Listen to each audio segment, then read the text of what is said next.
Roblox is an amazing platform. It's a gamer's paradise with virtually limitless games to play and endless things to discover.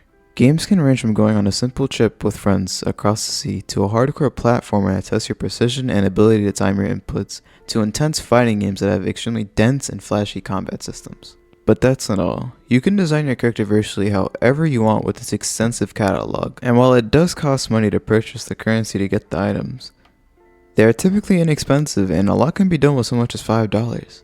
And even if you aren't willing to shell out any money on this platform, you can still have a pretty great time just goofing around in any game that catches your interest. The best part being that you don't have to worry about if it's worth the money beforehand. Now, based on everything I just said, that sounds amazing, right? Countless games free of charge, limitless user-generated content. What could possibly go wrong? I want to preface a few things before I get into this.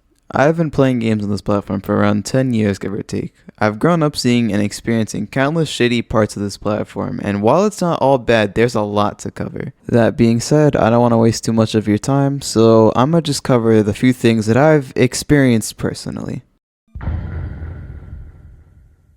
Gambling has been a common thing on the Roblox platform for as long as I remember. Whether it was for crazy overpowered anime abilities that everybody wanted to fuel their main character complex, or nowadays just a unique name and fancy colors and visual effects, gambling has been a staple of Roblox games.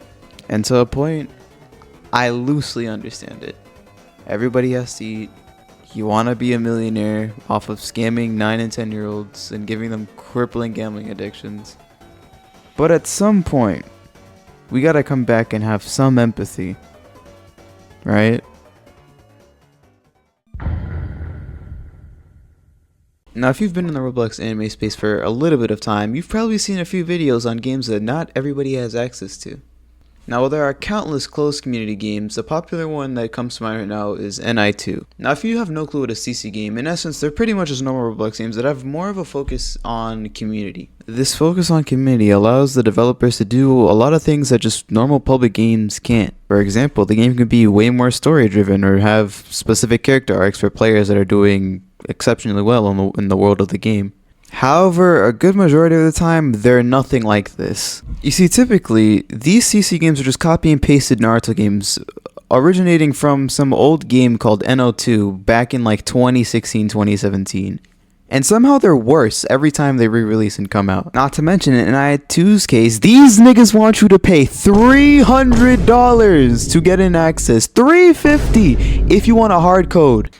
Sorry, I lost my composure. But yeah, that's literally unacceptable for a game that's literally just a copy of some Naruto game that came out forever ago. Shit, and I thought Nintendo and Xbox hiking up the prices was bad. But okay, right? This is just a small portion of the Roblox community. You don't have to interact with them. You don't have to play their games. There's no other small community on this platform that could possibly be worse than this, though. Why is the video still going? What are you talking about?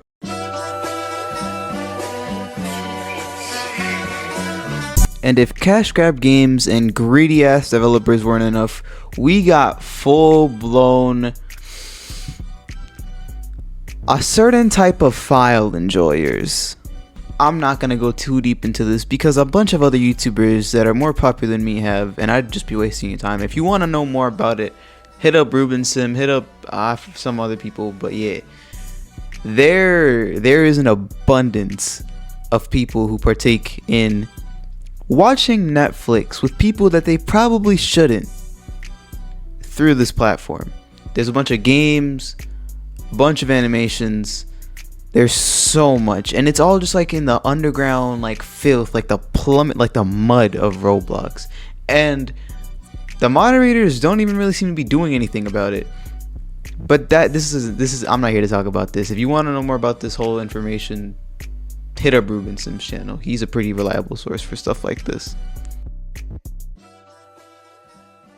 Now, while I was on Roblox's ass for the majority of this video, I'm not gonna sit here and act like Roblox isn't at least a decent platform. Yes, there are shitty devs. Yes, there are greedy devs. Yes, there are weirdos in the community. However, it's not all bad, right? There are chill people, there are good developers, there are people who try to actively prevent the weirdos. But I'm not gonna sit here and act like the weirdos don't exist and all the weird shit isn't there. It is. But by the same token, I've also made a bunch of friends through this platform, and I've had a a lot of good memories on it, playing just random games, whether they were made by good people or bad people. So yeah, man, I just want to say thank y'all for watching, and shout out the K2 dev team. Those are a bunch of devs that actually care about their product and aren't just here to make a slop, shitty ass game. So yeah, check them out. And yeah, man, that's all I got for today. So I love y'all. I appreciate y'all for watching. Comment down your thoughts. I'll be replying, and I'm down to have a little conversation just about the platform and stuff like that. But yeah, I love y'all, like I said before, and stay blessed, alright?